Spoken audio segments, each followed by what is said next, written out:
Greetings. I wanted to open this video with the exchange you see on your screen to offer it as a sort of disclaimer for this video. A short while ago, Alazar Banloya, the leader of the Sicarii group, left a polite comment on one of my videos about his group, in which he alluded to the fact that he intended to produce a response to my videos when time permitted. And at the time, I responded to him saying that I look forward to his responses and that he should take all the time he needs. And, you know, I alluded to the fact that I myself don't ever try to rush anyone or put any sorts of time limits on anyone, because I myself can take a very long time to respond to a whole variety of things that I'd like to address, and so I wanted to share that just as a sort of disclaimer to say that this video, which is my third video about Sicarii, is not in any sense intended as a way of trying to rush him or his group or anything like that, but I just wanted to offer some clarification on some things after coming across certain things. Okay.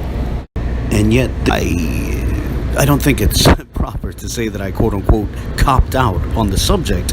Rather, I was attempting to invite further discussion on the subject because I think there does need to be clarification on what Matres Lectionis means to proponents of Lashawan Qadash, how that fits within a paradigm that assumes Lashawan Qadash. My video titled Reply to Sicarii had a few minutes devoted to the subject of Matres Lectionis, in which I elaborated on this point, and then I had a second video, a follow-up video titled Brief Note on a Matres Lectionis in Yehoshua, where I elaborated on one of the points that I was attempting to make in the previous video. And now, again, I don't know what thread the screenshot came from, so I don't know when the comment was made. It may have been made before the second video. Nonetheless, I would argue that I made a meaningful contribution to elucidating the complexity of the issue of Matres Lectionis vis-a-vis Lashawan Qadash, and I would invite Alazar to watch those videos or rewatch them if he's already watched them, as I'd seriously like to hear his thoughts on what I brought up therein. Now, I've been attempting to dialogue with proponents of Lashawan Qadash for well over a decade, which is actually something Alazar himself indirectly alluded to in that screenshot. And it's been my experience that proponents of Lashawan Qadash bringing up Matres Lectionis is a very recent phenomenon that's only popped up in the last few years, maybe 3 or 4 years. Nonetheless, while I'm not including Alazar in this, it has been my experience that those few proponents of Lashawan Qadash who do bring up the Matres Lectionis are more often than not confused as to what it refers to. For example, I'm showing a tweet on the screen. Now, full disclosure, to my knowledge, the person who wrote this tweet is not a member of Alazar's group. At least I don't think he is, or I don't have any evidence that he is. I don't know what he's a member of, but he is a proponent of Lashawan Qadash, and he's also someone who seemed to conflate the Matres Lectionis with the later Nikudot, the dots and dashes produced by the Masoretes. The reason why I showed these particular tweets is because they're the most recent examples of that confusion that I've encountered, but I've encountered it elsewhere before. Interestingly, on a video from last May on the Sicarii Public Enemies account titled Camp Basher Approaches Sicarii, a deacon in Alazar's own group gives the strong impression that he himself was uncertain on the distinction between Matres Lectionis and the much later Nikudot that were developed by the Masoretes. Here, listen to this. So, have you studied the Hebrew? Have you did any research on the Hebrew? A little bit. Okay, so when you look at the Tetragrammaton or the characters that make up the Tetragrammaton, it's very simple, brother. There was no vowel points. That didn't come to the Matres Lectionis, or whatever the hell it's called, that the Masoretes put into play and put vowel points on the characters. So before that, it was just Yahweh.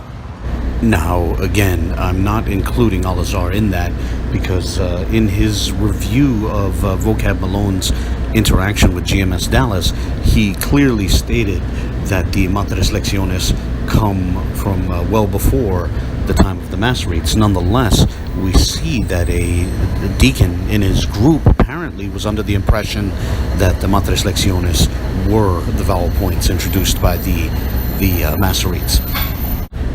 And I don't show that as part of some attempt to ridicule or satirize anyone. Rather, I show it to demonstrate that there is a real need to clarify how people understand the subject. There are proponents of Lashawan Qadash who will refer to the Matres Lectionis without quite understanding what they refer to, and it seems that some of those folks may even be within Al-Azhar's own group.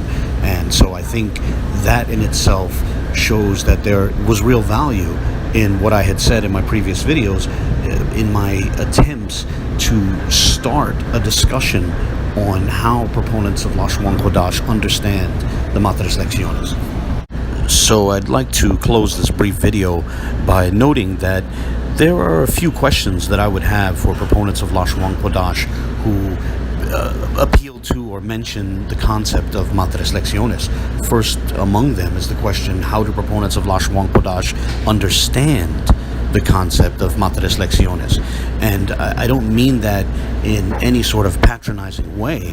What I mean is that, for example, the concept of Matres Lectionis entails that centuries before the time of the Masoretes, even a millennium or more before the Masoretes introduced the vowel points, the nikudot,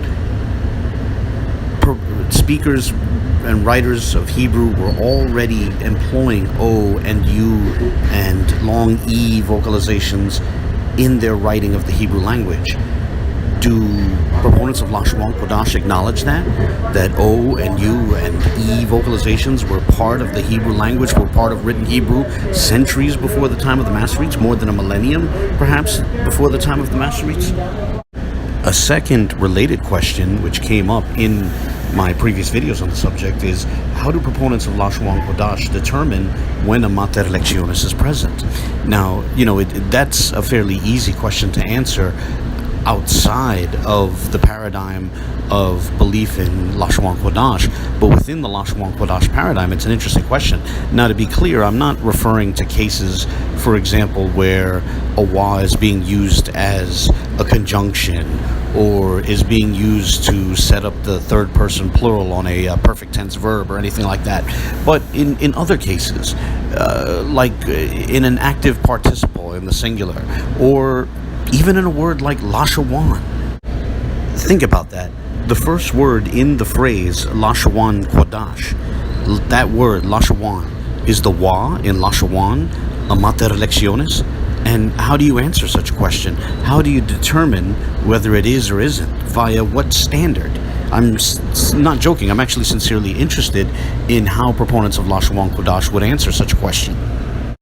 And finally, the third question I would ask is, do proponents of Lashawan Qadash see a Matres Lectionis as introducing a new vocalization, or merely as introducing a symbol representing an already existing vocalization? This is a nuanced question, but it's an important question. In my past videos, including videos responding to Sicarii, where I discuss the vocalizations in the Masoretic text and vocab's appeal to the cry on the cross in the New Testament, I noted that it's clear, the evidence is clear that the Masoretes did not just introduce new vocalizations. Rather, the nikudot symbolized vocalizations that had clearly existed for centuries, that had existed long before the time of the Masoretes. And the reason why it's important to point that out here is because we sort of get a rule of thumb that we can work with. Just because symbols representing vocalizations are introduced, that doesn't mean that those vocalizations came into existence at the same time as the symbols representing them.